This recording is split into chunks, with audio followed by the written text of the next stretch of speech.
Petrol diesel का संयम से इस्तेमाल करना। साथियों, हमें पेट्रोल डीजल का उपयोग कम करना होगा। शहरों में जहां मेट्रो है, वहां हम तय करें कि हम मेट्रो का ही उपयोग करेंगे, ज्यादा से ज्यादा मेट्रो में ही जाएंगे।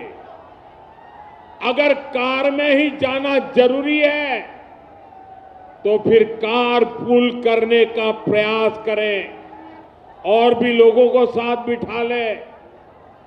अगर हमें कहीं सामान भेजना हो तो कोशिश करनी है कि वह ज्यादा से ज्यादा रेलवे गुड्स के जो ट्रेन होती है, रेलवे की सर्विसेज से भेजें, ताकि इलेक्ट्रिक रेलवे होने के कारण पेट्रोल डीजल की जरूरत नहीं पड़ती है।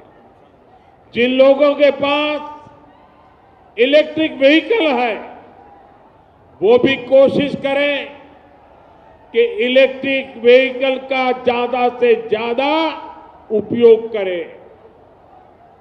साथियों, हमने कोरोना के समय में वर्क फ्रॉम होम की, ऑनलाइन मीटिंग्स की,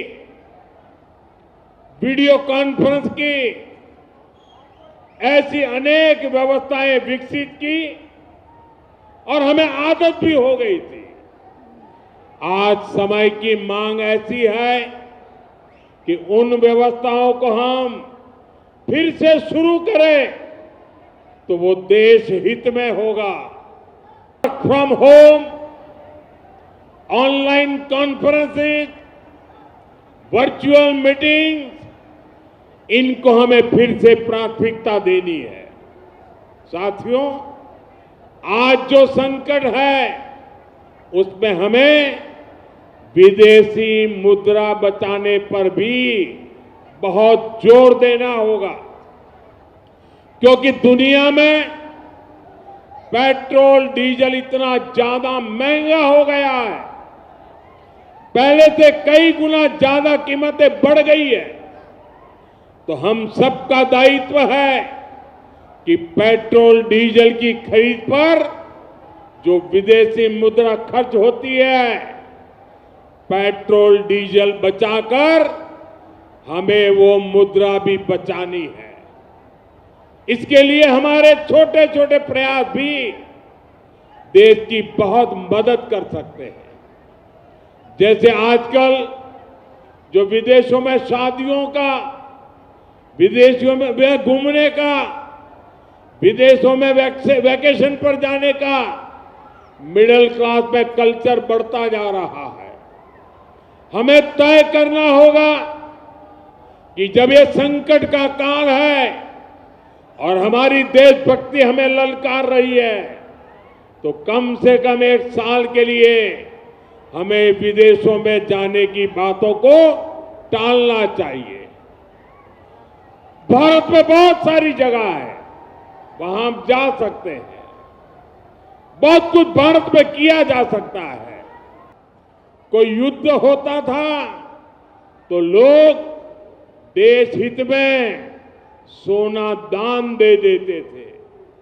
आज दान की जरूरत नहीं है, लेकिन देश हित में हमको ये तय करना पड़ेगा कि साल भर तक घर में कोई भी फंक्शन हो, कोई भी कार्यक्रम हो, हम सोने के गहने नहीं खरीदेंगे, सोना नहीं खरीदेंगे। विदेशी मुद्रा बचाने के लिए हमारी देशभक्ति हमें चुनौती दे रही है और हमें इस चुनौती को स्वीकार करते हुए विदेशी मुद्रा को बचाना होगा। साथियों, ये समय एक और बड़े सबक का भी है।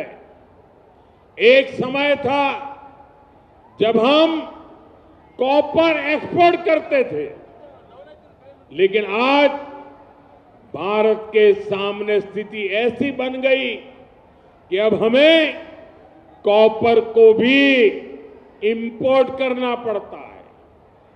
हमारे देश में हड़तालें करवाकर कॉपर प्लांट्स को ठप करवा दिया गया और अब हालत ये हो गई कि हमें कॉपर बाहर से मंगाना पड़ता है और उसमें विदेशी मुद्रा खर्च होती है।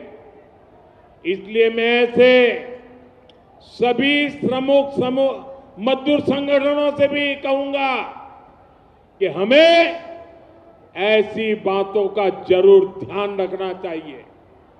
भारत को आत्मनिर्भर बनने से जो भी कदम रोकते हैं उनमें हमें दूरी बनानी होगी और जो लोग ऐसी साजिशों में जुटे हैं उन पर भी कड़ी नजर रखनी होगी। अगर खाने के तेल में खाने का तेल का जो उपयोग करता है अगर वो कुछ कमी करे, मैंने बार बार कहा है 10% कम करो। अगर हम तेल खाना कम करें ना तो भी वो देशभक्ति का बहुत बड़ा काम है। आप देश सेवा में योगदान दे सकते हैं और इससे देश सेवा भी होगी और देह सेवा भी होगी।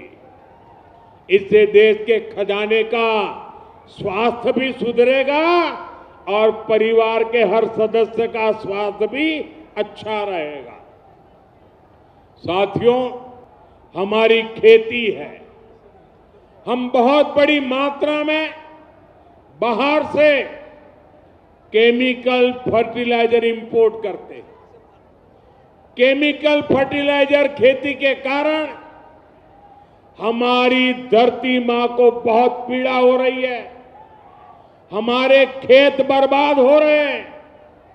अगर आज हम अपने खेत को नहीं बचाएंगे तो भविष्य में फसलों पर भी खतरा आ जाएगा।